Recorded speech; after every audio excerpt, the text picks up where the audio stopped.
Gnar is also good in the 2v1. We'll see how Chris fares. We're going to be checking in to see how the fan vote stands throughout this game. So send hashtag CSTUwin or hashtag C9win to add LOL Esports. And we are about to start off. Freeze. That's some good damage there just from a Seeker's arm guard. Elimination getting caught up.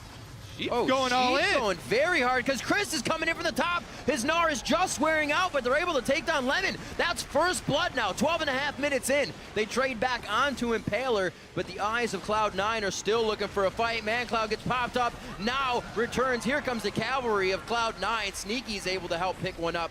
Balls is actually going to secure that kill.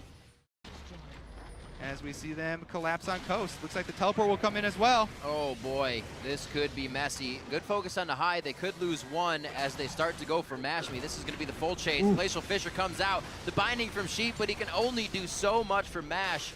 And he goes down, but they will be able to drop high. So the 1-for-1 trade. Yeah, an interesting split right now because Coast are still in between. Cloud9 have them completely encircled.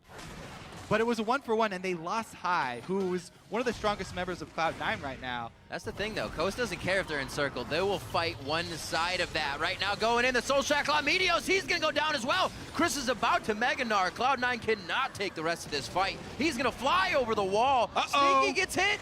He does not get scattered for long enough, and they're able to turn around. Boss is going to be able to disengage this one, but Cloud9. And pretty much all they want right now. Chris, remember, now starting the fight, half HP, and that's what he's going to have from Gnar form on. Impaler goes in, flashes out to collect the team, but nobody can start attacking. Balls takes down Impaler, and it does not look like Coast is going to be able to come up on this fight. ManCloud, Zhonya's, the team's going to have to watch as they disengage, and Cloud9 finally finds a fight to gain some more ground in the game. All right.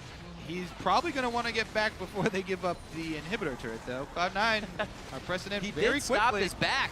Cloud9 actually saw that as well, and they are going to go flying in. It's not going to be Mash Me appropriate or in range for this fight. They are just completely demolishing Coast inside their base. Chris now in the eyes of the team. He Gnars out as Mash approaches. Hey! Is it going to be enough? Lemon Nation gets the summoner heal from Sneaky to save his life.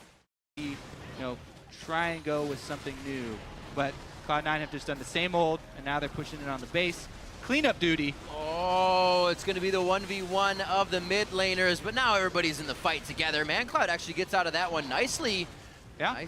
Nice disengage. Now, he actually Zhonya'd much better this time around. Yep. You saw the first Zhonya's in the initial dive. He actually did it right after High got the death mark on him. So as soon as the Zhonya stasis wore off, the death mark still popped, and he still got the damage. But this time, he gets it off before the death mark lands, so he was able to survive. It's a very small win, though, as their entire base is gone. Yeah, you can only do it once, and then it takes a little bit to cool down, Kobe. And that's going to be enough of a window for Cloud9 to make the move again. They take down Chris. He's the tank. He's the biggest one, even out of Gnar form. And it looks like it's going to be one Nexus turret left. Cloud9 coming up strong in just under 35 minutes here against Coast in Week 6. They are going to be able to take down the Nexus. Nicely done. Cloud9 takes down Coast. Yeah, very well done by Cloud9. Slow and steady.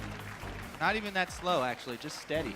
Steady march towards the Nexus. It was a steady indeed. Getting the lane matchup, I don't think helped Coast that much with the difference that came out of that between Sneaky and between Mash. There was about 20 CS in that lane, and then once they swapped back, it just allowed Cloud9 to get a little bit of the roam on, start taking all the vision that they needed. Like you were saying, they'll always place a surplus amount of wards in a spot on the map because something's about to happen there for Cloud9. Yeah, they played the lane swap really well.